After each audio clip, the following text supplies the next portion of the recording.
최초의 미스 코리아 진. 극진한 대접을 해줬다고요. 바로 하퍼레이드입니다. 황금 30만 환, 양단 저고리, 양복지, 은수저. 본선 하루 전날 발칵 뒤집어졌습니다. 참가자 한 명이 사라졌어요. 실화예요? 실화입니다. 김성희 씨가 기준점을 세운 사람이라고 이런 것도 나왔습니다. 신체 강문. 야, 말로만 듣던 사이즈예요. 손톱에 힘내니까 이런 것까지. 시청률 54%를 기록한 세기의 대결이 벌어진 거죠. 오영경 대 고현정. 언제의 전쟁이 아니고 미용실의 전쟁이 시작된 겁니다. 왕관 수여직 있잖아요. 맞땡이 새땡한테 씌워줘야 되거든. 이에 원장님이 기침 한 번 하신 거죠. 강수은 씨가 최민수 씨 만난 지 3시간 만에 아주 황당한 소리를 들었다고 결혼합시다. 남편 최민수 씨한테 여자친구가 있나 보다. 그 여자의 이름이 수님이었어요. 수님? 수님? 성은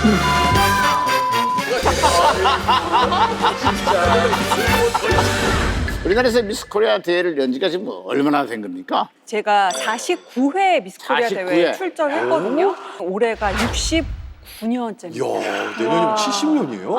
아, 예. 오래됐구나. 사실 제가 그 2016년도 제 60회 미스 코리아 선발 제가 MC를 맡습니다. 자청에서 가신 거 아닙니까? 네. 무보수 아니 무보요? 무보수였나? 2016년에 잠깐만. 손세영 씨하고 같이 사이를 봤어요.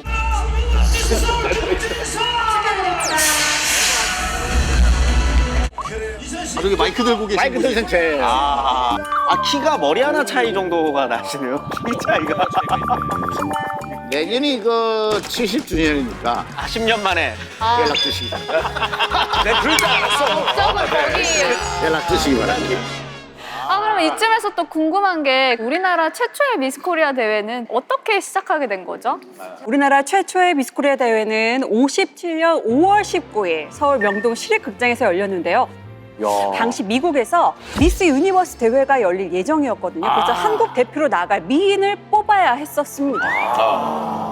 휴전한 지 얼마 안 된 시점이잖아요. 4년. 그렇죠. 당시 해외에서는 대한민국이라고 하면 전쟁과 가난을 제일 먼저 떠올렸을 시점이었어요. 그래서 정부에선 우리나라가 미스 유니버스 대회에 참가해서 대한민국을 새롭게 알릴 필요가 있다고 생각한 겁니다. 당시 미스 코리아 대회는 단순히 예쁜 여성만 선발하는 대회가 아니라 민간 외교관 역할을 수행을 하기 위해 찾았던 것이었습니다. 그래서 당시에 이제 미스 코리아를 부를 때 관직 없는 대사, 평화의 사절단 이렇게 불렸다고도 합니다. 외교관 역할뿐만 아니라 뭐 전쟁 후 고단한 삶을 살고 있었던 국민들 입장에서 즐길 거리도 없고 지쳐있기도 하고 그러니까 연예인 같은 역할을 이제 했었던 거죠. 그래서 1회 미스 코리아 대회가 열린다는 소식이 들렸을 때 네네. 그렇게 좋아했대요.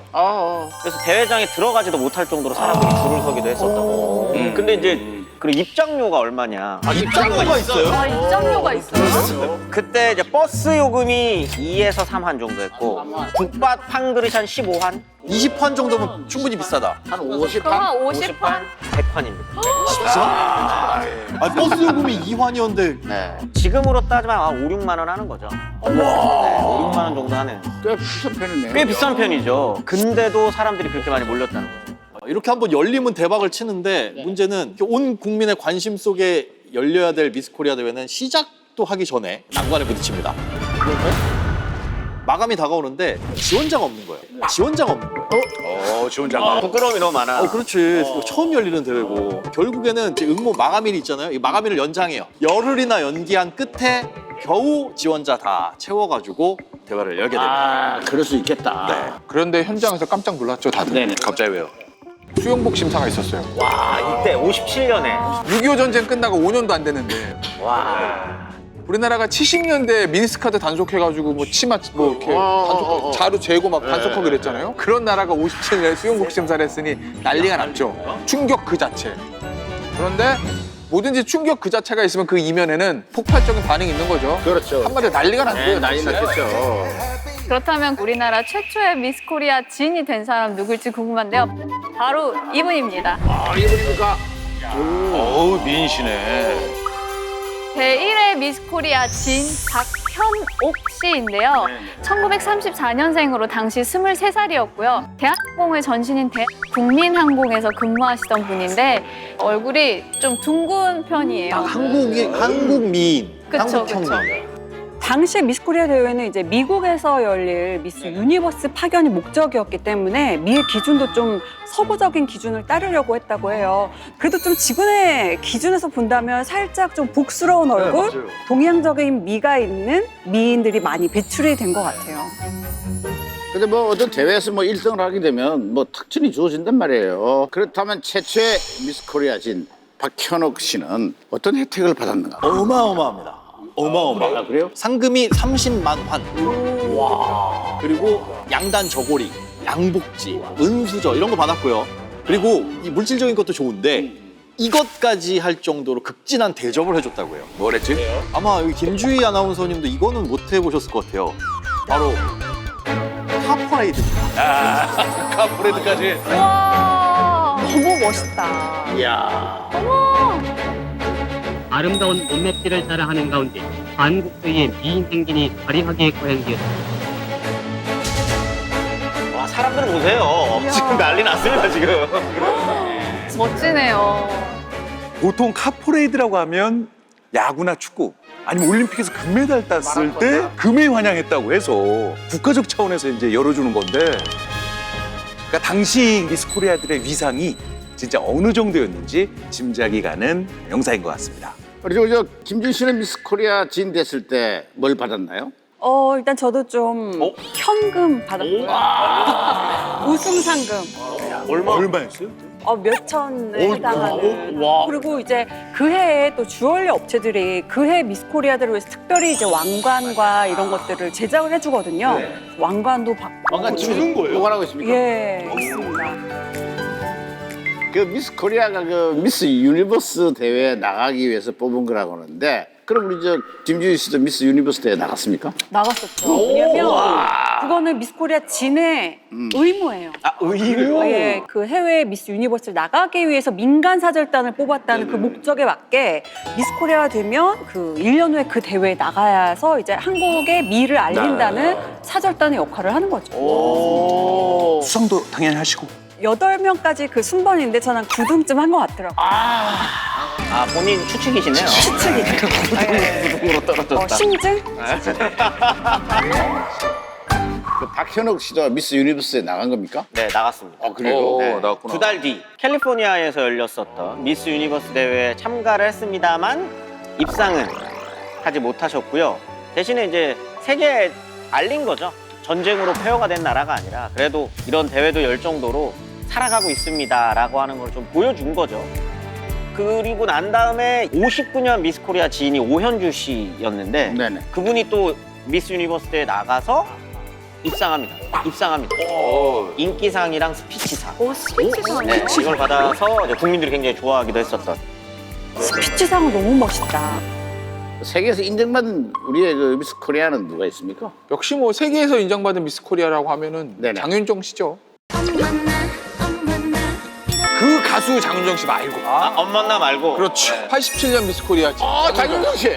와. 그때 당시 저 장윤정 씨가 키가 172cm였대요. 와. 얼굴은 근데 동그로스름해가지고 동양적이었는데 체형은 좀 약간 마른 스타일이었고 그죠?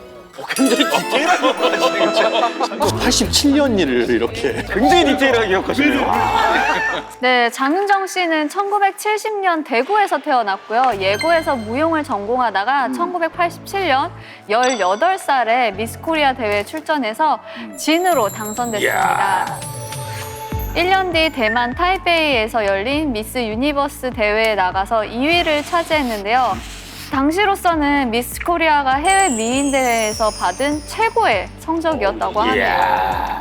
장윤정 씨가 정말 예쁘긴 예뻤었나 봐요. 네, 그때 당시에 그 다음 해인 1988년에 미스 코리아 친이 김성령 씨거든요.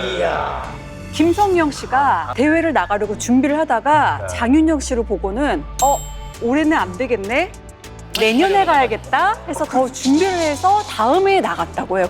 아 진짜로? 그 정도로 장윤정 씨의 미모가 너무 아름답다. 이제 연발하게 됐던 그런 미모라고 하네요. 예. 장윤정 씨 같은 경우는 워낙 아름답지만 이 드레스 덕도 톡톡히 봤다고 합니다. 원래 장윤정 씨가 대회 출전했을 때 당시만 하더라도 집안 형편이 그렇게 넉넉치가 않았대요. 그래서 새 드레스 맞추고 이렇게 나가는 거 본인 사비로 해야 되는데 그게 되게 부담스러워했는데 대구의 미용실 원장님이 따라 올라와서 이 대회 준비를 같이 해줬다고 하거든요. 근데 그분이 전에 다른 후보가 입었던 드레스, 요거 밑단에다가 레이스랑 이렇게 달아가지고 마치 이너 같은 실루엣의 드레스를 준비를 해줬거든요. 근데 그게 이 장윤정 씨의 큰 키에 마른 몸매에 아주 딱 어울린 거죠. 어쨌든 장윤정 씨는 동양적인 마스크와 서구적인 몸매 덕분에요. 연예계에도 진출하게 됩니다. 그래서 1990년대 각종 방송 프로그램의 MC로 활약을 하게 되는데요. 미스코리아 후배인 고현정 씨와 함께 토요대행진이라는 프로그램에서 국내 최초로요. 여성 듀오 MC를 맡아서 큰 화제를 남기게 됐습니다. 근데 요즘은 활동을 안 하시잖아요. 근황이 좀 궁금한데요. 그러니까 7년 정도 연예계 생활하다가 결혼을 했어요. 남편이 뭐 정치인 집안의 장남이다 이렇게 알려져 있는데 이혼을 하고. 그래요? 그다음에 이제 재미교포 사업가 만나서 재혼하고 연예계 완전히 떠나고 이제 미국으로 건너갔거든요. 그래서 미국에서 이제 2딸 낳고 잘 산다 뭐 이런 소식이 들렸었고 그런데 최근 들리는 얘기에 따르면 그 재혼한 남편하고 다시 이혼을 하고 지금은 그저 미나를 그리는 미나 작가로 활동하고 있다고 해요.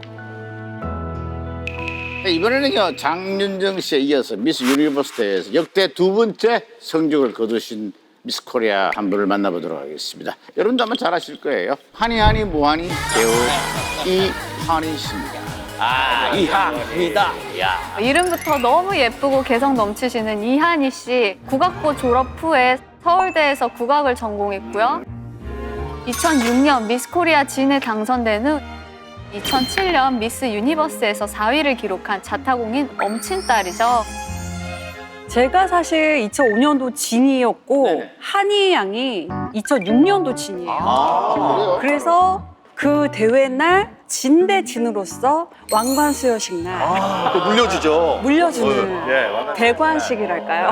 예, 해주면서 미소가 너무너무 아름다웠던 친구로 생각이 나는데 노래와 또 악기 다루는 실력과 춤까지 잘 췄다고 하더라고요. 그래서 그때 당시 합숙을 또 하니까 합숙한 친구들 사이에서는 올해 지는 저 친구구나 이런 소문이 많이 돌았다고 하더라고요. 이한희 씨 집안이 되게 좋아요. 아버지가 국정원 차장 출신이시고 어머니가 국악과 교수신데 이 가야금 하시는 인간문화재시고 그리고 사실 제일 유명한 건 외삼촌 문희상 전 국회의장이에요. 네. 집안 분위기 보면 정치인 있고 관료 있고 교수 있고 그러면은 아무래도 미스코리아 나가는 걸 반대했을 법도 한데 그런데 이제 어떻게 출전을 한 건지 좀 궁금하더라고요 저는. 근데 가족들은 실제로 반대를 했대요. 반대를 했는데 이모가 문인숙 씨라고 유명한 노래 강사시거든요. 미스 코리아에 꼭 나가봐라 하니야 너는 그렇게 권유를 했답니다. 근데 뭐 이한희 씨 같은 경우에는 이 미스 코리아라는 게 자기랑 좀 안 맞을 것 같아가지고 고민을 하고 있었는데 그때 이제 같은 학교 동아리 선배가 뭐든지 다 하기 나름이다. 네 주관만 뚜렷하고 네가 중심만 잘 잡으면 어떤 상황이 와도 뭐 흔들리거나 삐뚤어질 것 아니다. 이렇게 조언을 해줘가지고 도전을 하게 된 거라고 하는데 이 선배가 그럼 누구냐? 바로 배우 김태희 씨였다고 합니다. 그래요? 김태희 씨가 그렇게 얘기를 해주니까 마음을 갖게 되죠. 이한희 씨 하면 동양적인 마스크와 서구적인 몸매, 인디안 보조기가 트레이드 마이크인데 미스 유니버스에서도 1위도 가능했는데 4위. 살짝 아쉽네요, 그죠? 이 대회에서 1위는 못했지만 참가자들 중에서는 가장 압도적인 인상을 남긴 분입니다. 이게 수영복 심사에서 네. 굉장히 특이한 수영복을 입으셨는데 저 호피 무늬 때문에 비키니 여신이다. 당시에 이제 국제 미인 대회를 다루는 온라인 잡지가 있는데 거기에서 이한희 씨를 미스 그랜드슬램 세계 1위 선정하기도 했답니다. 최근에도 우리나라 미스 코리아가 국제 미인 대회에서 1위를 했다는 소식이 들려오더라고요. 1위를 2021년에 우리나라 미스코리아 선 출신인 최미나수 씨라는 분인데요. 2022년에 미스 어스 세계 1위를 차지했다는 것이죠.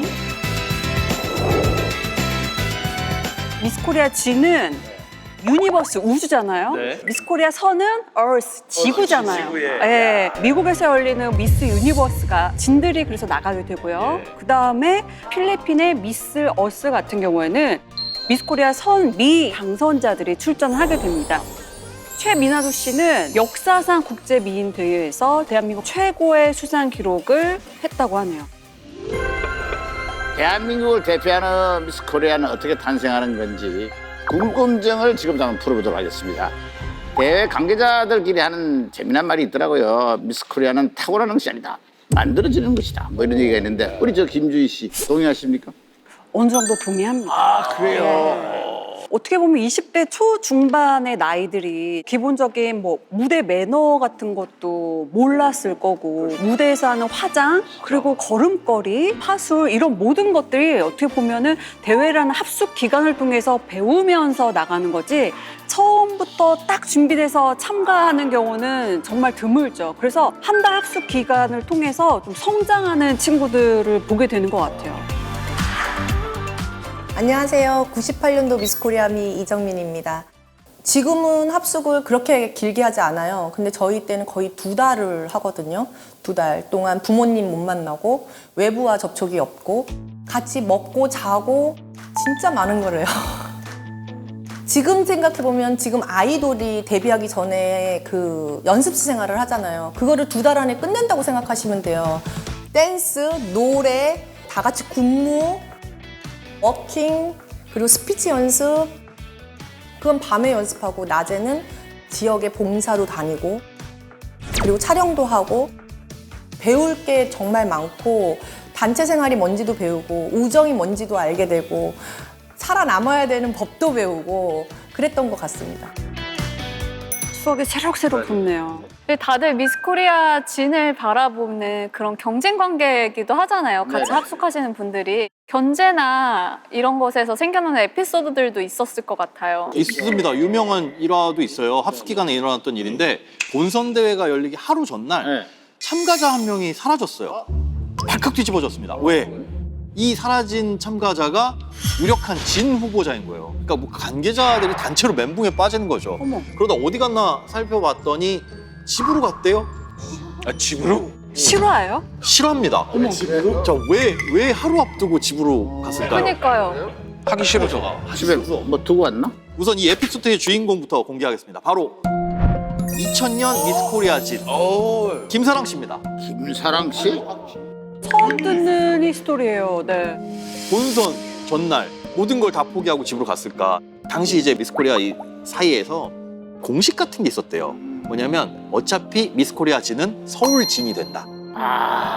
근데 그 서울 진이 바로 김사랑 씨였거든요. 근데 왜 견제를 받습니다. 그 스트레스가 됐고. 그런데 막 견제를 받고 있는데 그날 하필 허리가 너무 아파서 병원에 가겠대요. 근데 그랬더니 이제 주변에서 왜 쟤만 합숙소에서 나가서 불평도 이렇게 들려가지고 그때 이제 서러움이 폭발해서 안 해. 집에 가버렸다고 합니다. 관계자들이 설득에 나섰죠. 이제 유력한 진 후보고 우여곡절 끝에 대회에 참가를 했으니까 미스 코리아 진 왕관을 쓰게 됐다는. 제가 저 리포터를 가가지고 인터뷰도 한 적이 있었습니다. 촬영해서 인터뷰를 하는데 누구 한 사람 오래 하면 안 돼. 아, 질투하니까. 20초, 20초, 20초 이렇게 정확하게 나눠가지고 해야 된다고. 아니, 그거 기억이 나요. 92년도에 미스 코리아가 가장 만나고 싶은 연예인 1위였어요. 누구 피셜이에요? 뭐 어디 뭐 공인되는 어디 겁니까? 피셜? 저도 궁금하네요. 그만하겠습니다. 김주희 아나운서는 합숙 생활이 어땠어요? 저는 그때 아나운서 준비생이었어가지고 본선 대회 다음 날이 아나운서 필기 시험 날이었거든요. 그래서 저는 합숙 생활도 하지만 필기 시험이 대회 다음 날이라는 걸 알기 때문에 이제 언론고시라고 또 불리거든요. 아, 언론고시. 그래서 가족 면접 날 그 시험 보는 스터디했던 자료를 공수 받아가지고 쉬는 시간 짬짬이 막 공부하는 게 프로그램에서 이 합숙 인터뷰로 온 거예요. 왜 당신은 구석에서 이러고 있냐? 실은 이러해서 시간을 쪼개면서 준비를 하고 있습니다. 근데 그 방송을 선배님들이 보셨던 거예요. 그래서 좀 많이 귀엽게 봐주셨다고 하더라고요. 부모님은 어땠어요? 반대했을 것 같은데? 저희 아버지가 굉장히 보수적인 경상도 사나이세요. 그러면 그래서 학생 때도 해 떨어지면 집에 있어야 되고 그런 당시 개그가 있었는데 혹시 아시나요? 뭐요? 다리 몽둥이를 뽀사뿐다. 다리 몽둥이를 뽀사뿐다. 그런 개그 대사. 걔는 아니고 예. 실제 있었어요. 너 다리에 봉지 확 부사푼다. 그런 인물이셨기 때문에 뭐 제가 갑자기 나간다 그러면 상상도 못할 일이어서 그렇죠. 비밀로 하고 나갔어요. 아 진짜요? 아무한테도 말을 안 하고 매일 보는 친구들한테도 비밀로 하고 집에도 비밀로 하고 나가면 딱 걸릴 텐데. 안 되면 떨어졌다 이런 거 말하면 창피할 일도 아니니까 그냥 혼자만 갔는데 이제 덜컥 제가 서울 진이 돼버리니까 걸렸다 이제. 너무 놀라서 큰일 났다 그러다 이제 그날 전화를 드렸죠. 오빠 나 실은 이러해서 이렇게 나오게 됐는데 서울 진이 돼버렸네. 껄껄껄껄 웃으시더라고요. 아 웃으셨어요? 또 얘가 뭐를 준비한다고 혼자 많이 애를 쓰는 것 같더니 도움 받지 않고 뭐를 하네. 이게 되게 기특하셨나 봐요. 그래서 이제 본선 때는 가족들도 오고 친구들, 그래요? 스터디 친구들도 오고 좀 많은 응원 속에서 마음 편하게 임할 수 있었던 기억이 나요. 근데 진이 딱 되면 얼마나 자랑스러우시겠어요. 됐으니까 그렇게 말씀하신 거예요. 떨어졌어. 괜히 불렀어.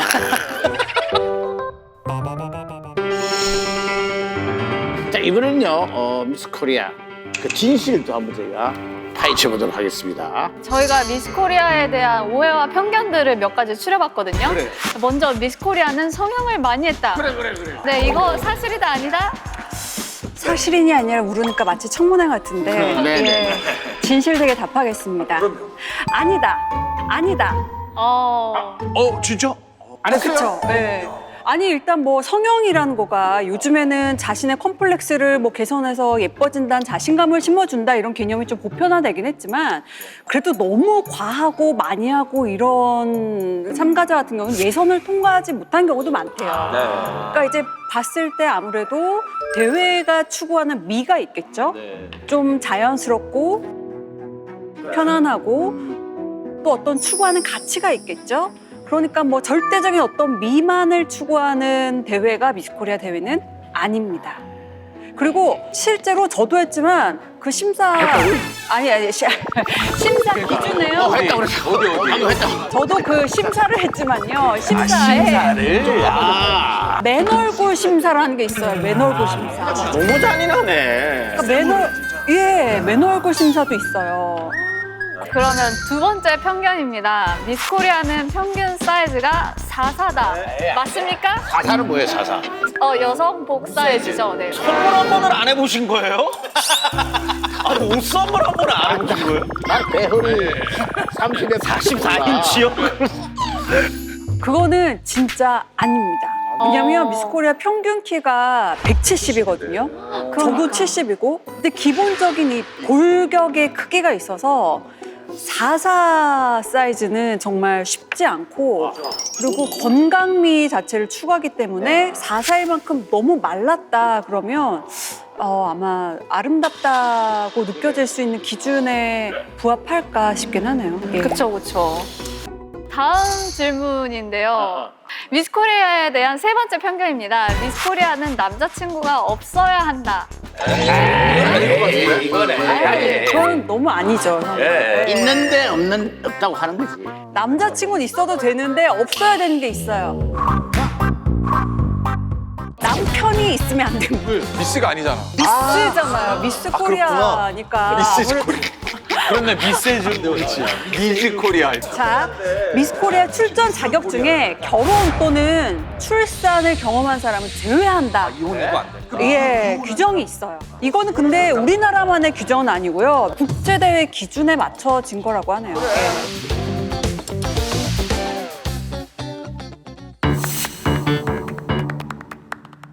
미스코리아 관련된 소문 중에 서울 진이면 이 무조건 진이다. 그런 공식은 네.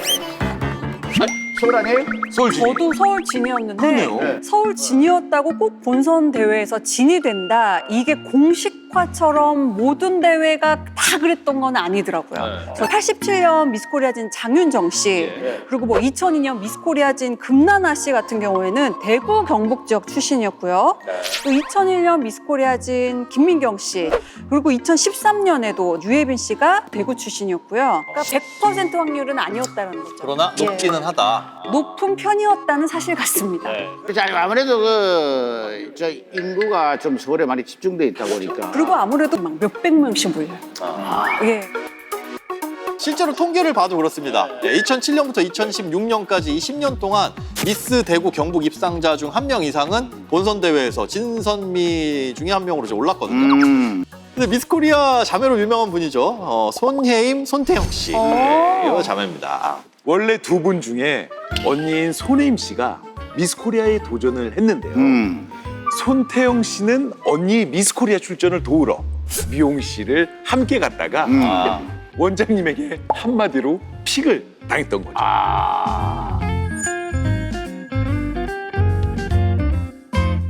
언니가 미스 코리아 됐고 언니가 이어서 연습할 때 엄마한테 제가 이야기를 했죠. 사실은 저 동생 저 내년에 한번 내보내자라고. 태영이는 예뻤어요 정말. 손태영이는 정말 제가 진될 줄 알았어요. 서울서 대구서는 진됐고 근데 또 일본 가가지고 인터내셔널 됐잖아요. 그러시네. 원장님. 원장님이 그때 우리 언니 하고 바로 엄마한테 아 동생도 내년에 나가자. 따라오는데도 아무것도 안 하고 이상해가 와도 내년에는 딱 본선을 보냈어.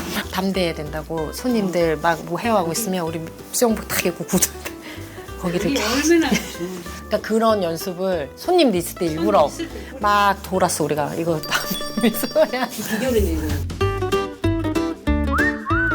일단 참고로 언니 손혜임 씨가 미스 코리아에 먼저 나갔잖아요. 근데 손혜임 씨는 아쉽게도 본선에는 들지 못했고 미스 코리아 한일보가 됐습니다. 야, 이제 두 분 다 손혜임 씨랑 손태영 씨 둘 다 유명인이랑 또 결혼. 그래요. 손혜임 씨 같은 경우에는 피아니스트 이루마 씨랑 결혼을 하셨고 동생 송태영 씨는 다들 아시는 것처럼 배우 권상우 씨랑 결혼을 해서 두 분 모두 아주 행복하게 잘 살고 있습니다. 맞습니다. 그 저 손혜임, 손태영 자매를 배출한 원장님, 네네. 장윤정 씨를 배출한 미용실이에요. 예, 그래도 유명 그때 확 뜬 거죠. 지방에서 진을 막 그거 유니버스까지 이렇게 된 건데, 근데 이제 저분이 2001년에 진하고 선을 또 배출해요. 진, 김민경, 선, 그다음에 서현진. 근데 진인 김민경 씨가 딸이에요, 친딸 본인의. 송죽 원장님의 네, 친딸. 그 20년의 내공이 2001년에 내 딸을 진으로 만드는데 그냥 쌓아왔던 내공이 딱 발휘됐다? 코리아는 만들어지는 거구나. 요거 미스 코리아 중에 난 여기 제일 궁금해. 뭔데요? 백이 있어야 한다. 있어야 되지 않아요? 원장님 백? 아니, 원장님 백은 원장 백이야, 뭐. 그냥 백이야. 이 소문에 났었던 사람 중에 대표적인 분이 있어요. 이 1996년 미스 코리아 진으로 뽑힌 이지한 씨가 대표적입니다. 네. 이분이 원래 출전하셨을 때는 이름이 이지한 씨가 아니고 이은희 씨셨는데 나중에 이지한 씨로 개명을 한 겁니다. 이거 전 잘 아는데? 신분이 좀 있으세요? 아니, 저 이병헌 씨 여동생 아닙니까? 네, 맞습니다. 오빠가 배우 이병헌 씨라고 하는 게 밝혀져가지고 굉장히 큰 화제가 됐어요.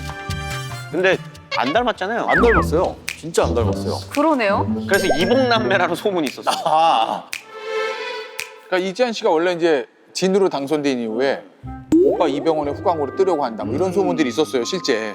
근데 이지한 씨가 알고 보니까 5살 때부터 아역 모델을 많이 했다고 하거든요. 그러면은 연예계 경력으로만 뭐 오빠보다 선배잖아요. 그러니까 실제로는 이병헌이 처음 데뷔했을 때 사람들이 이병헌 씨를 야, 얘 아역 모델 출신 이은희의 오빠야 이렇게 소개를 했다라는 거죠.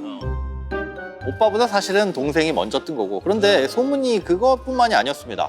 이지한 씨가 한 대기업에서 후원을 받아가지고 그 덕분에 진으로 당선이 됐다, 이런 루머가 돌았는데 그 대기업이 그럼 어디냐? 이 대기업의 정체가 지금은 사라지고 없어진 대우그룹입니다. 그래요. 저희 예전 방송에서도 이병헌 씨가 대우 김우중 회장의 이 관계 다룬 적 있었잖아요. 그 김우중 회장에게는 사고로 일찍 떠난 아들이 있는데 이병헌 씨가 그 아들과 쏙 빼닮아가지고 김우중 회장이 이제 양아들로 삼았죠. 그래서 그때 이 대우가 이병헌 씨의 여동생 이지한 씨를 후원해줬다. 뭐 이런 소문이 그때 돌았던 겁니다. 일단 심사위원 숫자가 한 50명 정도 됩니다. 다 합쳐서 50명이 다 모여서 점수를 집계를 하거든요. 그 심사위원들을 그 선정을 할 때 저희들이 미리 짜놓고 그 다음에 통보를 하루 전날 합니다. 내일 아침에 심사를 하면 오늘 저녁에 통보를 합니다. 왜냐하면 뭐 사흘 전, 나흘 전, 일주일 전에 미리 통보를 해놓으면 이 부모들하고 접촉이 되는 수가 있어요. 그래서 뭐 좀 잘 봐달라 이런 부탁이 오갈 수도 있고 심지어 금전적인 것들이 오갈 수도 있고 해서 그걸 최대한 막으려고 그렇게 해서 이제 그 전날 통보받고 그래서 이제 대부분 그 많이 못 오시는데 뭐 하여튼 그렇게 어쩔 수 없죠. 그 불만을 많이 해요. 왜 지금 연락하냐 이러면서 다른 사람 다 자리 채워놓고 빈자리 사람 골 때우려고 나한테 전화한 거 아니냐 오해하는 분도 많은데 원래 그렇게 합니다. 그렇게 해서 공정을 기해서 어쨌든 잘 하려고 좀 무례를 범하고 있습니다. 어쨌든 확실한 건요. 그때 그 시절 이은희 씨 미모는 그 모든 소문을 잠재울 만큼 아름다웠다는 거. 그거 하나는 팩트라는 거죠. 그러면 뭐 백은 사실은 그건 뜬 소문일 수도 있네요, 그죠? 루머에 불과합니다. 이런 말씀드리고요. 이 본선 무대에서도 재미난 얘기가 많을 것 같아요. 참가자들이 이제 본선 가면은 제일 긴장하는 게 아무래도 수영복 심사일 거 아니에요. 그렇죠, 그렇죠. 예. 근데 지금 보면 항상 왜 파란색이지 수영복이? 미스코리아 하면 떠오르는 색깔은 파란색 수영복인데 처음부터 저게 입은 건 아니라는 거예요. 아, 그래요? 그러니까 처음에 할 때는 다양한 색상을 입을 수 있었다는 거죠. 파란색으로 통일된 게 언제냐면 72년. 아, 이게 업체가 선정이 됐나? 72년에 무슨 일이 있었지? 72년에 처음으로 공중파에 중계가 된 거예요. 미스코리아 선발대회가. 그런데 그때가 흑백 TV잖아요. 그치. 80년대에 나왔으니까 80년대에 나왔죠. 예. 컬러 TV는. 흑백 TV에 예를 들어 하얀색이나 노란색을 입으면 좀 번진다는 거예요, 화면이. 그 흑백 TV에서도 어느 정도 잘 나오려면 좀 안정적인 파란색이 좋다. 그래가지고 전부 다 파란색을 통일을 했고 그 이후에도 그냥 컬러 TV 된 다음에도 그 전통처럼 내려와서 계속 파란색을 입은 거예요. 그때를 시점으로 해서 2013년까지 그 전통이 이어졌는데요. 그 이후에는 규정이 바뀌었어요. 이제 시대가 바뀌었다. 왜 매년 똑같냐. 그래서 2014년부터 비키니나 래쉬가드나 좀 자신의 개성을 보여줄 수 있는 거를 참가자가 직접 선정을 해서 입을 수 있게 됐다고 했는데 그런데 이제 그때 당시에 수영복 심사에 대해서 부정적인 시선들이 있었어요. 그래서 19년부터는 수영복 심사를 폐지를 하게 됐었죠. 미스코리아 대회도 시대 흐름에 따라 조금씩 이렇게 변화를 해왔는데요. 파란색 수영복만큼이나 미스코리아를 상징하는 게 또 하나 있습니다. 바로 이 독특한 헤어스타일입니다. 일명 사자머리라고 하죠. 1970년대 후반부터 등장해서요. 어느새 미스코리아의 상징으로 불리게 되는데요. 이 사자머리와 함께 미스코리아들의 수상소감에서 빠지지 않는 인물이 또 하나 등장합니다. 저를 이 자리에 있게 해준 원장님께 이 영광을 돌리겠습니다. 네, 항상 나와. 그리고 저 사자머리는 누가 언제 어떻게 시작이 된 겁니까? 사자머리를 처음으로 선보인 사람이 바로 그 맛땡 미용실 하종순 원장이었습니다. 그때 당시 이제 미스코리아 대회 초기만 하더라도 올림머리 그게 이제 대세였대요. 근데 하종순 원장이 미스 유니버스 대회를 이렇게 보니까 참가자들이 거의 다 사자머리를 하고 나오는 거죠. 근데 사자머리를 하고 왕관도 딱 씌우고 하면 상대적으로 이제 얼굴도 작아 보이고 뭔가 우아하고 기품 있어 보이고 아 그래서 저거다 해서 사자머리를 시작하게 된 겁니다. 아마 원장님 감사합니다. 이 인사를 가장 많이 받은 사람도 하종순 원장일 겁니다. 네. 이 하 원장의 맛땡 미용실에서 배출한 미스코리아가요 15명이나 된다고 합니다. 그것도 진만요. 그러면 하종순 원장이 배출한 미스코리아 진 대표적인 사람은 누구죠? 1977년 미스코리아 진 김성희 씨입니다. 어머! 저 김승희 씨가 당선돼서 아주 대단했어요. 웃을 때 눈꼬리가 살짝 올라가는 게 그게 매력 포인트였어요. 다른 참가자들이 다 올림머리를 했는데 이때 김성희 씨는 윗머리는 올리고 아래는 풀어가지고 이렇게 볼륨을 주는 스타일. 김성희 씨가 이 미스 코리아의 어떤 기준점을 세운 사람이라고 해요. 김성희 씨 등장 전후로 미스 코리아가 나뉜다는 말이 있을 정도로 미스 코리아의 미의 기준이라고 하는 걸 만드신 분도 김성희 씨라는 평가가 있다고 합니다. 오죽하면은 이런 것도 나왔습니다. 신체 강론 너무한 거 아니야? 뭐야 저게? 77년이니까 가능한 겁니다. 야, 말로만 듣던 사이즈예요. 34, 24, 35. 눈 길이, 귀 길이, 코 높이, 손톱의 힘 매니까 이런 것까지 다. 아, 사이즈가 다 적혀있는 이런 게 도대체 왜 있는 거예요? 그러니까 김성희 씨 이 비율 자체를 황금 비율이라고 본 거예요. 그래서 어떤 기록을 해둔 거라고 하는데 얼굴이 굉장히 작으셨대요. 사실 이전까지만 해도 우리나라에 어떤 미의 기준이 없었는데 이렇게 작은 얼굴의 미스 코리아가 나온 이후로 하나의 기준이 됐다고 합니다.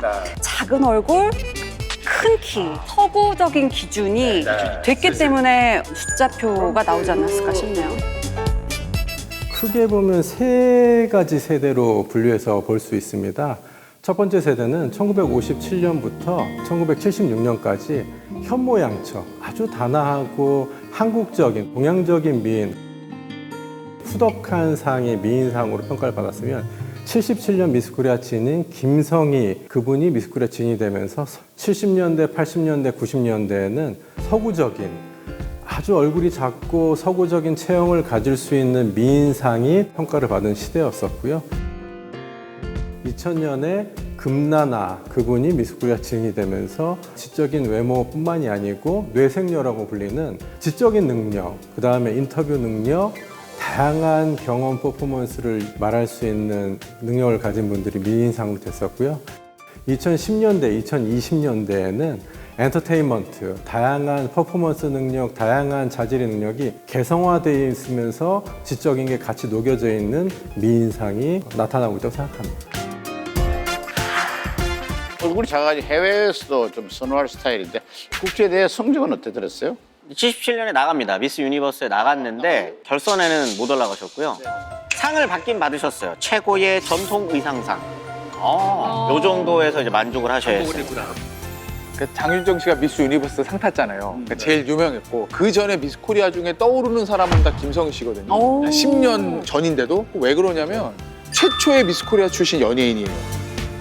그러니까 우리가 기억에 남는 거죠. TV에 많이 나오니까. 그러니까 원래 이제 김성희 씨가 고등학교 2학년 때인가 그냥 작은 미인 대회 선으로 뽑힌 적도 있고 그냥 음료회사 모델로도 활동을 했었대요. 그러다가 미스 코리아가 된 거거든요.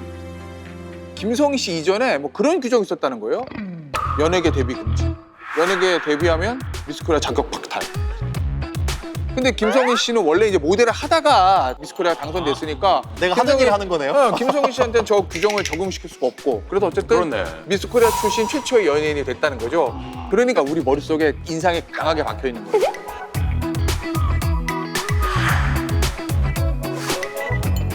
제가 듣기로는 또 김성희 선배님이 미스 코리아 출전 당시에 참가 번호가 1번이었대요. 아 1번. 근데 듣기만 해도 우리가 어디 나갈 때 1번이라는 번호 자체가 굉장히 좀 부담스럽잖아요. 근데 김성희 선배님은 참가를 해서 어떤 실수를 하거나 그래도 죄송합니다. 다시 하겠습니다. 하고서는 너무 또 잘 해내셨대요. 그래서 그때 대회 관계자분들이 여러분 긴장하지 말고 1번처럼 하세요. 이런 말들을 많이 했다고 합니다.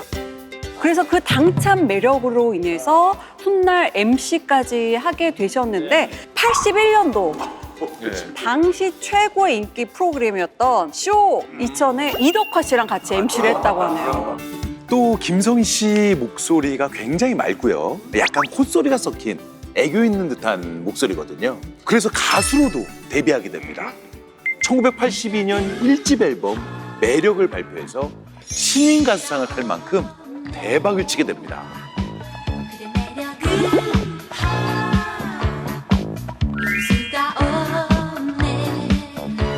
작사와 작곡에도 참여를 한 싱어송라이터까지 못하는 게 없는 팔방민이었다고 하네요. 근데 사실 저는 오늘 처음 뵙는 분이거든요. 아 그래요? 네. 저도요. 요즘은 활동을 안 하시나 봐요. 안 하십니다. 연예계를 은퇴하고 지금은 미국 라스베이거스에서 살고 있다 이렇게 알려져 있거든요. 근데 이분이 은퇴하게 된 계기가 좀 황당해요. 1984년에 한창 활동하던 시기에 집으로 편지가 한 통 옵니다. 근데 그 편지에 당신 없이는 세상을 살아갈 수 없으니까 미리 혼인신고했다. 같이 살자. 그런 편지를 받았어요. 누구로부터 받았을까요? 찰코커? 그 사생팬이 그런 내용의 편지를 보냈으니까 너무 무섭다. 지금 들어도 무섭다. 혼인신고가 가능한 거예요? 그때는 지금은 다르잖아요. 그러니까 지금은 개인정보 굉장히 보호가 잘 돼 있고 다른 사람 거 주민등록등본, 호적등본 이런 걸 뗄 수가 없는데 당시만 해도 좀 굉장히 허술하던 시대고 혼자 가서 혼인신고할 수 있었다는 거예요. 배우자 없이. 진짜. 그러면은 앞서 보셨죠? 김성희 씨 무슨 신체 사이즈 다 공개되잖아요. 저 기사 막 찾아보거나 잡지 찾아보면 집 주소도 공개된다는 거예요. 맞아요. 팬레터 보내라고 주소까지 보내줬어요. 뭐 주민등록번호 나와 있고 그러니까 사생팬이 가서 김성희 씨 서류를 떼어다가 혼자 가서 혼인신고를 한 거죠. 호적등본 띄어다가.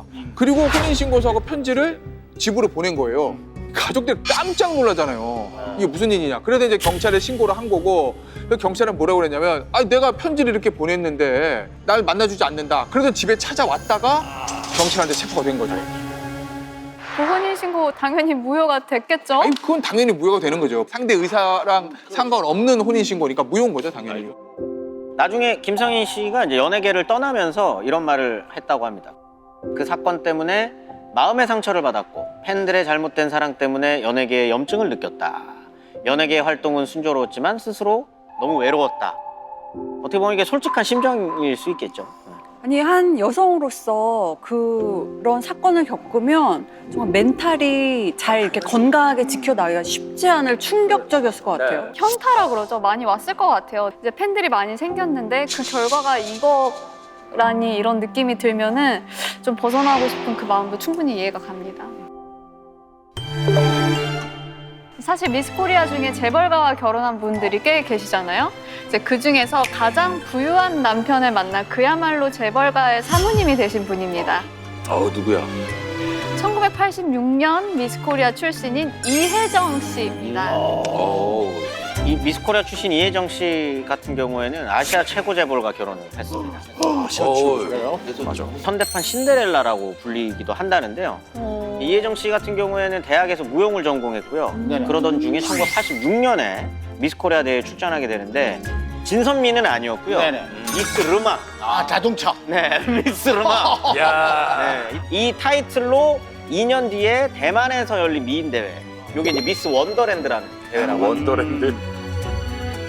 네, 이때 대만과 필리핀의 재벌 한그룹의 후계자 남편 정위황 씨를 만나게 됩니다. 당시 대회 심사위원이었습니다.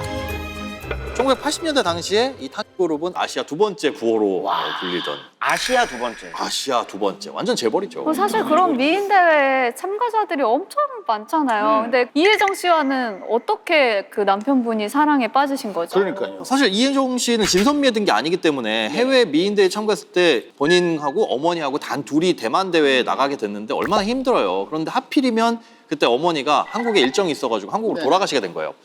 그러다 보니 그 해당 호텔 로비에서 혼자 울고 있었는데 그렇게 울고 있던 이혜정 씨를 딱 보고 첫눈에 반합니다. 이게 진짜 드라마다. 근데 이제 이혜정 씨 그 사진 보면 굉장히 얼굴이 복스럽거든요. 이거 남편 되시는 분이 반할만 하네요. 네. 딱이죠. 그렇게 바로 결혼한 게 아니라 2년 동안 연애도 했답니다. 그래요? 결혼에 앞서서 1990년에 한국에서 약혼식이 거행이 됩니다. 신랑 측에서 무려 30캐럿 다이아. 우와. 진짜? 지금 아시아 두 번째인데 그걸 짜가로 했겠습니까? 루비, 사파이어, 진주 이거 다 합쳐서 10억. 10억어치. 약혼식에? 네, 약혼식에 10억 태울 수 있습니까? 아니 지금 어마어마해서 뭐 30kg 그게 얼마나인지도 모르겠어요. 값비싼 비단을 폐물로 또 건넸고요. 결혼식도 무려 3번. 한국, 필리핀, 대만. 3번에 걸쳐서. 순회 결혼식이네. 그 두 사람이 결혼하기까지요. 이분의 역할이 굉장히 컸다고 하는데요. 바로 현땡그룹의 정주영 회장님이십니다. 당시 정주영 회장은 그 필리핀에 자동차를 수출하기 위해 탑그룹 측과 접촉하고 있었습니다. 그 탑그룹 장남이 미스코리아 이혜정 씨를 마음에 들어 한다는 걸 이제 알고 있었던 거죠. 그래서 이제 중간에서 오작교가 돼준 겁니다. 네네. 덕분에 정주영 회장도 필리핀 자동차 시장에 진출할 수 있었던 거고요. 아, 그럼 호텔 로비에서 울었던 것 때문에 만난 게 아니네 그러면. 남의 그 멜로를 그렇게 폄하하지 마세요. 다른 장르로 바꾸시려고 하시는. 저분이 좀 그래요.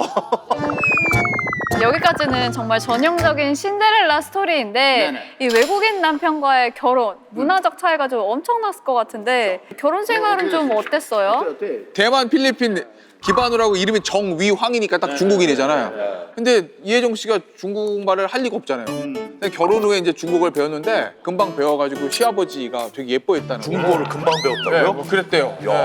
그래서 시아버지가 너 똑똑하다. 그래서 뭐 한 1년 동안 그 시아버지 특별 보좌 역을 맡겼다. 네. 그리고 아들을 낳았어, 첫 아들을요. 근데 양띠였다는 거예요. 그래서 시아버지가 선물로 뭐를 줬냐면 금으로 만든 양. 이만한 거? 아, 그거 사이즈 모르겠어요. 뭐 이만한 거 줬겠지? 진짜 양 크기 아니야? 아시아 2위였다며 돼 있대. 타고 놀라고, 애기 타고 놀라고.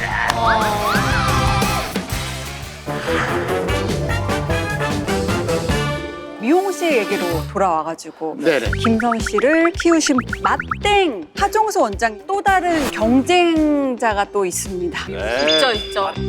맛땡의 라이벌 새땡 미용실입니다. 쎄땡. 1988년 새땡 미용실 이훈숙 원장이 맛땡 출신만 진이 된다. 그 공식을 깨버리고 미스코리아 진을 배출합니다.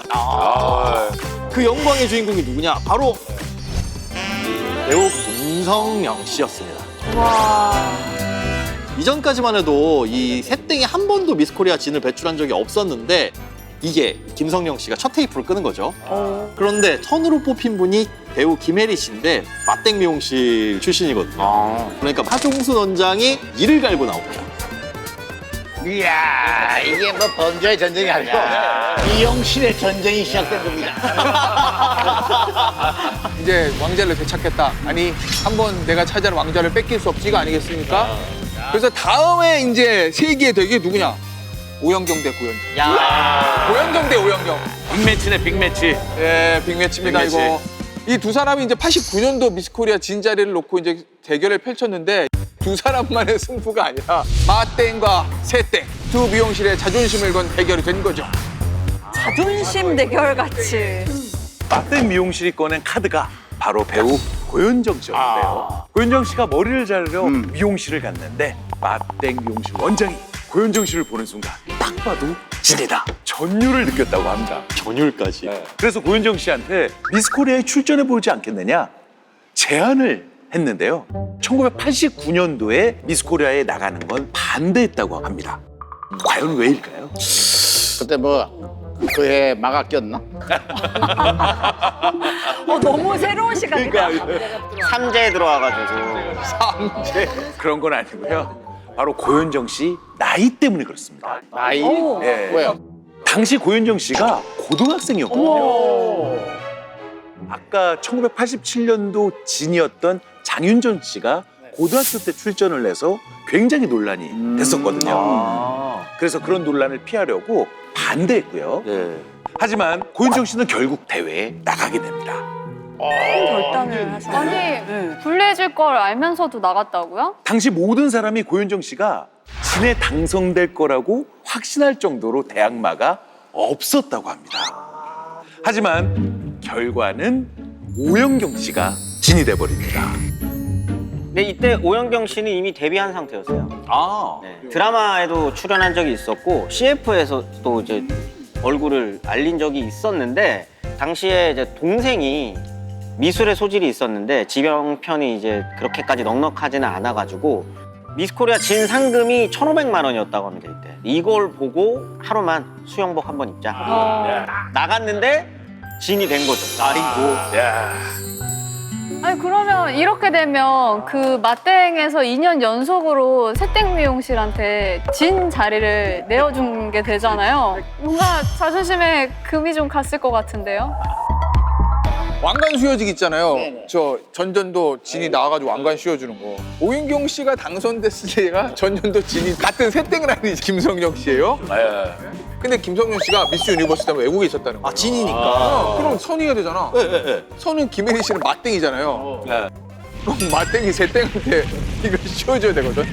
근데 절대 맞땡이 아닌 새땡에게 왕관을 예쁘게 씌워줄 수 없다. 삐뚤어지게 씌우는 거예요, 그러면? 그래서 뭐 이렇게 약간 이상하게 씌웠다. 뭐 이렇게 하기로 했다는 소문이 돌았다는 거야. 뭔가 하여튼 있는 거예요, 그러면. 뭐야? 그렇게 했다라는 소문이 돌긴 했는데 실제 영상을 보면 1989년 미스코리아 진 오현경 양 오현경 양입니다. 축하합니다. 김혜리 씨가 처음에 왕관을 예쁘게 씌워줬다가 이걸 다시 씌워주거든요. 그럼 맞는 거예요? 그러면서 사자머리가 살짝 이제 눌리게 되는데 뒤에 원장님이 기침한 말 하신 거죠. 뭐 어쨌든 결과는 바뀌지 않는다는 거. 당시 미스코리아 진을 둘러싼 이 미용실들의 기싸움이 정말 장난이 아닌데요. 김주희 아나운서님께서는 어디 출신이시죠? 저는 역사를 새로 썼습니다. 역사를 새로 썼습니다. 어디예요? 동네 미용실 아니야? 동네 미용실? 박승 야, 불급 좋은데? 양대 산맥의 기준을 뚫고 저만의 지평을 좀 새로 쓴 혼자 했어요? 인물로. 혼자 했어요? 네. 아나운서 준비생이었기 때문에 어떻게 준비해야 된다는 정보가 아예 없었던 거예요. 미용실을 가야 된다 이런 것도 모르시고. 네. 그래서 저같이 이제 미용실을 어디 안 하고 띡 온 사람들에서 주최측 제공해서 그냥 가서 앉아서 받고 그렇게 응했던 최초의 사람이었다 하더라고요. 네, 이렇게 치열한 경쟁을 뚫고 다음 행보가 어떻게 되는지 또 궁금해지는데요. 미스코리아 출신 연기자들 한번 만나보겠습니다. 염정아, 이승연, 김남주. 먼저 소개할 분은 91년도 미스코리아 선 염정아 씨인데 오영경 씨가 진 되는 거 보고 나도 저 정도면 해볼만 하겠는데 라고 해서 나갈 거라고 미스코리아 친구들한테. 자신감. 그래서 이제 미스코리아 전용 미용실을 찾아갔대요. 그래요? 이분은 그 루트를 아셨네요. 예. 염정아 씨가 미스코리아 출전 당시 일화를 공개한 적이 있는데요. 대회 날에 염정아 씨가 웃는 걸 보고 사람들이 쟤는 이가 왜 저래? 놀렸다고 합니다. 치아가 왜요? 네. 왜냐하면 주최 측에서요 메이크업을 해줬는데 사실 좀 더 예뻐 보이고 싶은 마음에요 몰래 꽃분홍색 립스틱을 잔뜩 발랐다고 합니다. 그런데 카메라가 사람들을 이제 비춰주잖아요. 네. 씩 웃는데 묻어 있었던 거예요. 많이 바르면 묻거든요. 예, 그것만 아니었어도 진이 됐을 텐데 라고 해서 아쉬움이 남아있었다고 합니다. 예. 그래서 아쉬운 점이 또 있었대요. 당시에 본선에서 진 발표를 앞두고서 2명 서 있을 때 누가 진이 될 것 같습니까? 안 할 수 없어요. 안 할 수가 없어요. 이 질문을 했는데 뭐 염정아 씨는 옆에 있는 친구가 될 것 같습니다라고 예쁜 대답을 하셨는데 이영열 씨는 저는 제가 될 것 같습니다. 당찬 대답을 해서 그의 수상이 되신 거예요. 나중에 좀 이렇게 나눔 배품의 대답을 했는데 그래서 좀 속상해했다는 그런 일화가 있더라고요. 근데 미스코리아 대회 끝나고 인기 절정 청춘 드라마였죠. 우리들의 천국 캐스팅입니다. 그때 뭐 장동건, 한석규, 김찬호 뭐 라이징 스타들 막 나오던 드라마였잖아요. 근데 염정아 씨가 바로 여기 홍학표 씨의 상대 배역으로 나오는 겁니다. 당시 최대 청춘 드라마였죠. 맞아요. 예. 아쉬운 건 출연한 지 얼마 안 돼서 유학을 가는 설정으로 해가지고 드라마를 하차하게 돼요. 스캔들이 있었어요? 그런 건 아니었고 일본에서 열리는 그 미스 인터내셔널 요 대회에 참가를 해야 됐기 때문에 의무를 해야 되니까. 어쨌든 국제대회에서 3위를 차지해서 이슈가 되기도 했습니다. 얼마 전에 그 염정아 씨는 종합병원장 사모님이 됐다는 소식이. 네. 소개팅으로 만난 정형외과 의사 분이랑 결혼해가지고 지금도 행복하게 잘 살고 계시다고 하는데요. 남편분이 미스코리아 대회에서 염정아 씨를 보고 나중에 저런 여자랑 꼭 결혼해야지 라고 했답니다. 와. 어떻게 보면 염정아 씨한테는 화목한 가정을 꾸리고 명품 배우로 갈 수 있었던 가장 밑바닥에는 미스코리아 대회가 있었다. 미스코리아. 미스코리아 출신 배우 가면은 저 이성윤 씨도 빼놓을 수가 없어요, 그죠? 이성현 씨는 어떻게 하다 데뷔를 하게 된 거죠? 아까 염정아 씨가 91년도 미스 코리아 선이었다고 했잖아요. 네네. 이승현 씨는 한 해 늦은 92년도 미스 코리아 미 출신입니다. 진이신 줄 알았는데요. 아쉽게도 진은 아니었고요. 아하. 이승현 씨도 염정아 씨처럼 우리들의 천국으로 데뷔를 했거든요. 사실 이승현 씨는 미스 코리아 출전 이전에 다른 직업을 가지고 있었습니다. 과연 무슨 직업이었을까요? 선생님이었습니까? 유치원 선생님? 바로 승무원이었습니다. 그래요. 왜 미스 코리아에 지원하게 됐을까요? 이승현 씨가 그 항공사 스마일 킴포프에서 모델이 된 거예요. 태땡 미용실 원장이 딱 보고 얘다. 그래서 찾아갔대요. 이승현 씨 거절했다 처음에는. 왜? 왜냐면 승무원이라는 직업에 자부심이 있었고 안 한다고 그랬는데 태땡 원장님 한번 찍었는데 설득과 구애가 있었겠죠? 그래서 결심하게 된 거죠. 네, 그런데 미에 그치고만 이유가 있었습니다. 보통 20대 초반에 미스코리아 대회 출전을 많이 하는데 당시 이승현 씨는 20대 중반으로 나이가 살짝 많은 편이었어요. 제한적인 조건에도 불구하고 출전을 하셔서 네네. 당선이 되시고 또 이후에 리포터로 방송 활동을 하시다가 이제 배우의 길을 걷게 됐다고 하네요. 하지만 당시 이승현 씨한테도 남모를 고충이 있었다고 해요. 부잣집 딸로 아는 분이 많을 테지만 사실은 어렸을 때부터 거의 소녀 가장 역할을 했었다고 합니다. 사실 전 어머니가 두 분이라 아버지는 시대의 한량 같으신. 아버지는 회사 생활 5년 하셨다. 평생. 사회생활 처음 시작할 때부터였던 것 같아요. 방송 일을 하면서 또 너무 운 좋게 너무 잘 되고 그래서 그때는 이제 다 부모님께 들었죠. 너무 힘드셨겠는데요. 뭐 기댈 때가 좀 필요하셨겠어요. 네. 네. 게다가 3살 때 부모님이 이제 헤어지시고 새어머니 밑에서 자랐다고 하는데 새어머니도 따뜻한 보살핌을 해주셔서 유년 시절을 보내기는 했지만 친어머니에 대한 그리움은 계속 아무래도 남아 있었겠죠.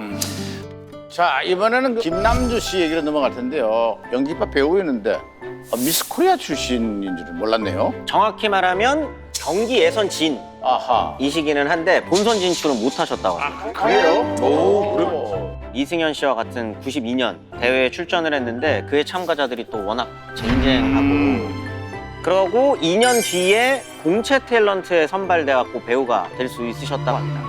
사실 어렸을 때부터 집안 형편이 너무 어려워서요. 학비조차 제대로 못 낼 정도였다고 합니다. 그래서 돈이 적게 들었던 무용과에 입학을 하게 됩니다. 그래서 배우가 되고 싶다는 꿈을 꾸게 되는데요. 미스 코리아에도 나가보고 공채 탤런트 시험까지 도전을 하게 됩니다. 이렇게 남모를 어려움이 있는지 몰랐네요. 네. 김남주 씨 어머니가 이제 33세 혼자가 되셨는데 사남매를 홀로 키우신 거죠. 너무 엄마가 고생하니까 그러니까 사람들이 이제 애들 중에 일부를 좀 고아원에 보내라 이런 얘기까지 했다는 거예요. 그런데 이제 어머니가 아유 그거를 보낼 수 있는 엄마가 어디 있겠어요. 아니다 내가 끝까지 키우겠다라고 해서 책임지고 잘 키우신 거고 김남주 씨가 이제 평소에 어머니에 대한 효심이 되게 지극하다는 거예요. 김남주 씨가 그런 어머니한테 쓴 편지가 공개되기도 했죠. 이게 18살 때 쓴 편지라는 거거든요. 그거 한번 읽어주세요, 한시근 씨가. 예. 600원짜리 사글세빵 구석진 곳에 보따리 몇 개, 쌀 한 톨이 눈앞에 없는 캄캄한 현실. 언니한테 들은 얘긴데요. 매일 밤 소리 없이 흐느끼며 어린 저를 품에 안고 벽엔잎을 다 적시도록 눈물을 흘리셨답니다. 아이고야. 이 편지가 어떻게 공개된 거냐면요. 김남주 씨가 미스 코리아 출전하기 전에 고등학교 때 한 방송에 출연해서 쓴 글이라는 거예요. 그러니까 어버이날 맞이해서 어머니에 대한 수기 공모 이런 걸 했는데 이 편지가 당선이 된 거죠. 그래서 김남주 씨가 상을 받아서 이 편지가 세상에 공개가 된 겁니다. 최근에는 김남주 씨가 본인의 너튜브 채널 거기에 직접 공개를 하신 거예요. 꼿꼿하게 길러낸 어머니 생각하면 슬픔이 있어서 그런지 눈물 정말 많이 흘리시더라고요. 어떤 편지 내용이었습니까? 남주야, 애 많이 썼다. 생일 축하해, 사랑한다, 엄마가. 그 한 구절이 심금을 울렸던 이제 엄마의 역사 그리고 힘들었던 시절이 뭐 스쳐 지나갔겠죠. 뭉클해지는 편지였는데 김남주 씨에게는 이 미스 코리아라는 무대가 배우의 꿈을 걷게 해주고 소중한 무대가 되지 않았을까 그런 생각이 드네요. 자, 그렇다면 미스코리아 분들은 과연 어떤 분들과 결혼을 하는지도 저희가 궁금한데요. 잘생기고 능력 있는 유명인과 결혼해 화제가 된 미스코리아 분이 있습니다. 누구실까요? 힌트 나갑니다. 너무 유명하죠. 반지 키스. 저 때는 저 반지의 주인공이 누구일까? 2002년 한일 월드컵 때 이 반지. 예? 저 반지 주인공은 아무래도 뭐 이혜원 씨 아니겠습니까? 그렇죠, 그렇죠. 맞습니다. 안정환 씨 부인 이혜원 씨는요. 진선미 출신은 솔직히 아닙니다. 아니에요? 네. 1999년 미스코리아 필라로 본선 8인에 진출을 했었습니다. 대회 후 모델로 활동하다가요. 인기 절정의 축구 선수였죠. 바로 테리우스 안정환 씨와 2년 열애 끝에 결혼에 골인을 하게 되는데요. 결혼 초에 안정환 씨가 이혜원 씨를 우리 애기, 우리 애기 하면서 정말 사랑스러운 모습이 공개되면서요. 많은 여성 팬들의 질투 어린 시선을 받기도 했었습니다. 정말 선남선녀 커플인데 두 분은 어떻게 만난 거예요? 이 커플을 이어준 분이 있죠. 굉장히 유명한 분입니다.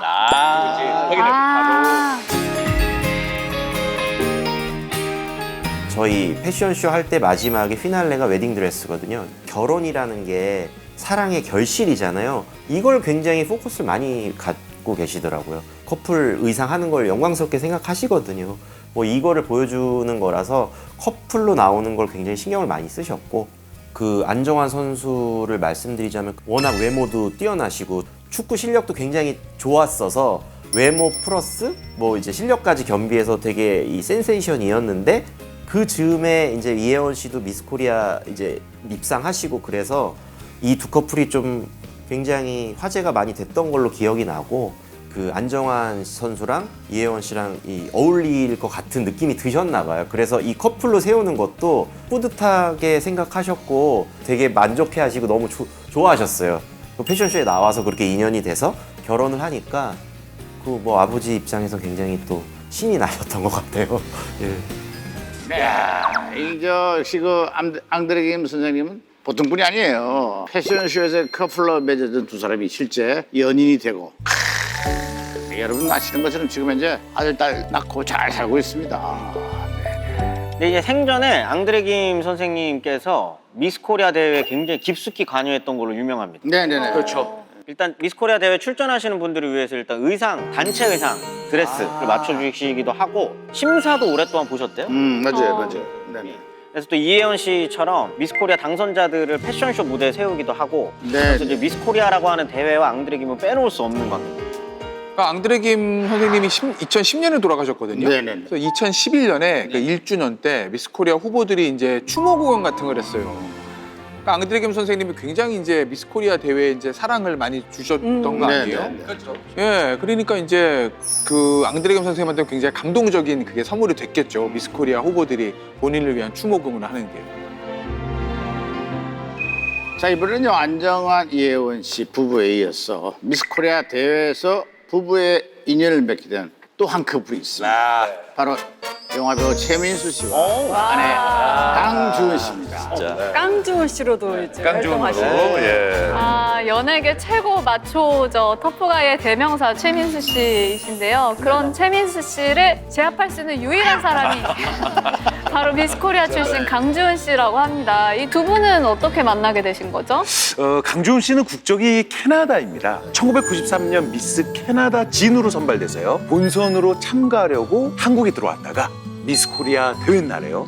운명의 남자를 만나게 되는 게 그게 바로 최민수 씨를 처음 만나게 되는 겁니다. 그렇습니다. 1990년대 그 최민수 씨 하면 뭐 대단했어요, 그죠? 뭐 아주 그 좋은 드라마의 주인공을 도 많이 하고 한창 축가를 올릴 때 그때 우리 강주은 씨를 만난 거예요. 네, 맞습니다. 그 당시 최민수 씨는요, 제일 잘 나가는 인기 남자 배우로 미스코리아들을 에스코트하는 역할을 대회에서 맡게 됐는데요. 하지만 정작 강주은 씨는요, 최민수 씨가 누군지 몰랐다고 합니다. 몰랐을 거예요. 네네. 미스코리아 참여했을 때 제가 방송 복도에서 만난 적이 있거든요, 강주은 씨를? 예. 저를 모르더라고요. 그러면은 최민수 씨도 모르는 겁니다. 동급이에요. 묘하게 설득력 있어요. 어쨌든 모르는 사람이잖아요. 에스코트를 했다고 해도 잠깐 스친 거고. 그런데 대회가 끝났으니까 이제 캐나다로 돌아가셔야 되잖아요. 근데 돌아가기 전에 한 방송사 PD가 드라마 촬영 현장 구경시켜주겠다. 같이 가자. 근데 그 드라마가 바로 엄마의 바다. 이때 당시에 최민수 씨가 여기 출연하고 있었거든요. 여기서 두 분이 다시 만나게 되는 거예요. 근데 이제 그때 강주은 씨가 최민수 씨 만난 지 3시간 180분 그 3시간 만에 아주 황당한 소리를 들었다고 하거든요. 뭘까요 이게? 결혼합시다. 와. 강주은 씨가 헐 이거 아니에요 지금? 장난이라고 생각했을 것 같아. 맞아요. 뭐 단 3시간 만에 결혼하자고 하셨던 이유가 분명히 있었겠죠? 최민수 씨는 왜 3시간 만에 결심을 하게 됐을까요? 프로포즈를. 이제 최민수 씨의 이야기로 이제 따라 올라가 봐야 되는데 93년 미스 코리아 본선대 무대로 돌아가서 이제 다시 보면 본선에 탈락한 사람들이 있을 거 아니에요. 그분들 입장에서 얼마나 속상해요. 결과가 안 좋으니까 다들 막 짜증 섞인 목소리 내고 막 울기도 하고 막 이런데 강주은 씨가 독특한 행동을 했다는 거예요. 스태프들을 돌아다니면서 고생했다고 인사를 막 했다는 거예요. 그 목소리를 듣고 최민수 씨 말로는 이제 그때 머리에서 송창식 씨의 노래 사랑이야 라는 노래가 울려 퍼지셨다고 합니다. 이게 그 말로만 듣던 벨이 울린다 이런 느낌인가요? 머리에서 그 노래가 갑자기 생각났대요. 그 강주은 씨의 그 목소리를 듣고 완전 첫눈에 반하셨구나. 정말 그럼 막 운명적 상대를 만나면은 벨이 울린다. 벨이 울린다. 그래서 대화를 좀 한번 해보고 싶어서 주차장으로 갔는데 놓쳤답니다. 그래서 엄마의 바다 PD한테 다음 촬영장에 강주은 씨를 불러달라고. 그래서 PD가 같이 놀러 가자 구경시켜주겠다 그랬구나. 그래서 두 분이 촬영장에서 이렇게 재회를 하게 된 거예요. 너무 멋있다. 멋있다고요? 직권 남용 아닙니까 지금 이거? 아니 뭔가 목표한 바 정말 사랑의 콩깍지가 씌어서 주차장의 에너지를 어떻게 감추지 못한 거잖아요. 너무 멋있는데요? 저 김주희 아나운서는 뭐 대회 끝나고 쫓아온 사람은 없었어요? 대회 끝나고요? 대회 끝나고. 네. 아니 뭐 없진 않았고요. 그렇지. 없을 리가 없죠. 아니 그래서 강준 씨는 그 대답에 바로 예스를 하신 거예요. 어떻게 되신 거예요? 강주은 씨는 캐나다에 돌아갈 예정이었잖아요. 예. 그래서 최민수 씨가 캐나다에 가기 전에 꼭 통화하자고 전화번호를 몇 개 써서 줬는데 연락이 안 오는 겁니다. 그래서 최민수 씨가 강주은 씨가 출국할 때 쫓아가서는요. 자기는 어떤 사람이고 어떻게 자랐고 앞으로 어떻게 살고 싶다 이런 걸 적어서 사진이랑 같이 선물로 줬다고 하네요. 이게 되려니까 되나 봐요. 그러니까요. 제가 가서 이랬어 봐요. 경찰서 갔습니다. 자, 그래서 어떻게 됐습니까? 어쨌든 강준 씨가 되게 넓은 마음으로 받아줍니다. 최민수 씨 바빴잖아요. 촬영 쉬는 주말마다 캐나다로 날아갑니다. 왕복 34시간이거든요. 우와. 그런 이제 느껴지잖아요. 그러면 당시에 그때 국제전화로 썼던 돈만 1,000만 원을 넘게 썼대요. 1,000만 원. 그러니까 이제 강주은 씨도 진심이구나. 이런 남자면 괜찮겠다 하고 마음의 문을 열어줬고 6개월 만에 두 사람은 결혼을 하게 됩니다. 와. 저희가 새롭게 탄생을 했습니다. 아름답고 사랑으로 하나가 되는 이런 결혼식에 우리가 모든 사람들 앞에서 부부됨을 선언하는 날입니다. 나 강주은 기쁠 때나 슬플 때나 항상 그대를 사랑하고 성실한 아내를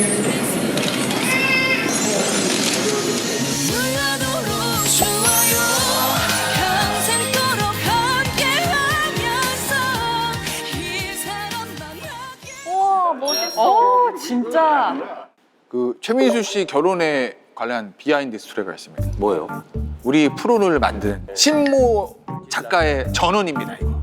최민수 씨와 토토즐 방송을 같이 했는데 토토즐이요? 토요일 즐거워라고 있었어 옛날에. 하루는 리허설을 하는데 최민수 씨가 그러더라. 내가 정말 좋아하는 사람을 만난 것 같은데. 그래서 알고 보니까 그게 누구냐? 강주은 씨였다. 너무 금사빠인 것 같아서 그러니까. 이 오빠가 과연 잘 살 수 있을까? 했는데 30년 넘게 잘 살고 있다. 뭐 이런 거라는 거죠. 또 재미난 일화가 하나 있어요. 사실 이제 강주은 씨가 한국만 이제 서툴다 보니까 자꾸 주변에서 사람들이 어떤 여자 한 명의 이름을 계속 부르더래요. 그래서 이제 최민수 씨한테 그러면 여자친구가 있나 보다 라고 이제 오해를 한 거죠. 근데 그 여자의 이름이 뭐냐? 순이었어요. 순님? 순님? 성은 형씨고요. 형순님? 주변에서 사람들이 계속 형순이 하니까 이 남자한테 형수님한 애인이 있구나라고 오해를 했던 일화가 전해지기도 했습니다. 네, 강주현 씨 너무 귀여우신데요. 이제 결혼한 지 30년이 넘었잖아요. 언어 능력이 일취월장하셔가지고 이제 강준 어록이 생길 정도로 맞아요. 인기가 너무 많으세요, 정말. 그 돈으로 쇼파 산 거야? 그 돈이 무슨 돈인데? 무슨 돈이지? 내 돈. 응? 내 돈. 네 거 내 게 없지. 네 거도 내 거고 내 거도 내 거야. That's it. 네 거도 내 거고 내 거도 내 거야. That's it. 사실 강주은 씨는 한 남자의 아내, 두 아들의 엄마 살기 이전에 캐나다 이민자였던 부모님이 금이아오기와 따른 무남동녀 외동딸입니다. 그래서 최민수 씨하고 결혼해서 한국에 정착하기까지는 사실상 고민이 되게 많았다고 해요. 근데 또 두 분이 운명적이었던 비하인드 스토리가 있더라고요. 미스코리아 원 섰을 때 가장 좋아하는 배우는 거기에 알고 보니까 최민수라고 이름을 적었었다는데 그게 그녀의 취향이 아니라 어머니께서 주변 사람들한테 자, 한국 배우 중에 유명한 사람 누가 있냐 물어봐가지고 딸에게 최민수를 적으면 될 것 같다라고 알려주셨다고 합니다. 뭐 따지고 보면은 강주윤 씨 어머니가 두 사람의 결혼에 아주 큰 역할을 해주게 된 셈이죠. 뭔가 복선 같다. 운명인가? 운명적인 그런 사랑의 여러 시그널 있잖아요. 그런 게 되어주지 않았을까. 뭐 그래서 최민수 씨가 지금 장모님한테 잘하는 걸 수도 있고. 맞아요. 너무 잘하시더라고요. 자, 미스 코리아는 한국 사회에서 오랫동안 성공과 아름다움의 상징으로 여겨졌는데요. 이 시대가 변화함에 따라 선호하는 미스 코리아도 조금씩 달라졌단 말이에요. 미스 코리아가 시대의 변화를 반영하고 있기는 합니다만 사실 뭐 지금 우리가 웃으면서 쭉 이야기를 했고 역사니까 이렇게 유선수 이야기를 했지만 지금의 젠더 감수성과는 맞지는 않아요. 근데 특히 이제 90년대 후반서부터는 여성 단체들의 반발이 굉장히 커지기도 했었고. 성상품화라는 비판, 뭐 거기서 좀 자유로울 수는 없는 부분이 있거든요. 그런데 일부 참가자들에게는 이게 내 꿈을 펼칠 수 있는 무대이기도 하니까 이걸 무조건 나쁘다라고만 할 수는 없겠죠.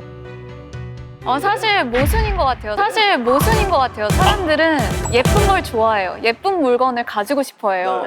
근데 예쁜 거를 평가하면 안 돼요, 외모를. 그러니까 여기서 오는 어려움이 분명히 있다고 보거든요. 근데 이제는 그 사람의 행적을 아름답다고 평가를 내릴 수 있는 뭐 그런 시대가 조금 더 빨리 오면 좋지 않을까. 그런 미스코리아 진의 어울리는 데다. 내면의 아름다움이 검증이 돼. 그러면 미스 코리아 어머나 미용실 다니는데 연습했네. 어딥니까?